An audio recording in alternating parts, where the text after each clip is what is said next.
Sans histoire, jusqu'à la semaine dernière, dans un accès de colère d'une grande violence, l'une a tué l'autre à coups de couteau. C'est une rivalité amoureuse qui aurait tourné au drame. Enquête Arnaud Comte, Alexis Oran. Constance et Camille, elles étaient inséparables.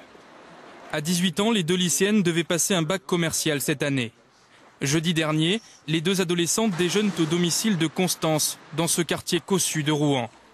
Dans la cuisine, une dispute éclate. Constance s'acharne sur sa meilleure amie à coups de poing, de marteau, de couteau. Interpellée quelques heures après le drame, la lycéenne explique aux policiers que Camille lui a volé son petit ami et qu'elle n'a pas supporté. Au lycée privé des Tourelles, Constance et Camille étaient pour leur professeur deux élèves sans histoire, mais liés par une amitié profonde. Elles étaient toujours l'une à côté de l'autre. À cette table-là. Incompréhension totale. C'est la première chose. Et puis, de toute façon, au jour d'aujourd'hui, je comprends toujours pas.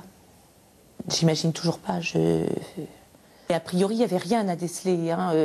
Que ce soit les jeunes, que ce soit les enseignants. Personne n'a absolument rien décelé. Donc, on peut pas s'en vouloir. C'est vrai, on peut se dire, si j'avais su, bah oui, mais...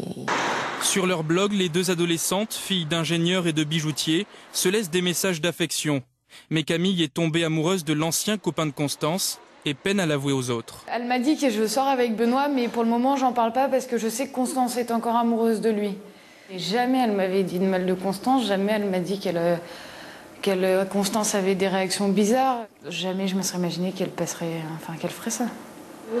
Depuis une semaine, une psychologue dialogue au lycée avec les profs et les élèves qui n'arrivent pas à expliquer le geste de Constance. Peut-être l'idée que Camille lui échappe, peut-être que ça, elle ne l'a pas supporté, que ça a été vécu pour elle comme une blessure, une rupture, une trahison, qui a peut-être réactivé chez cette adolescente une cicatrice, une blessure profonde. Constance a été mise en examen pour assassinat et internée dans un hôpital psychiatrique. Camille, sa meilleure amie, sera inhumée demain après-midi dans le cimetière de son village.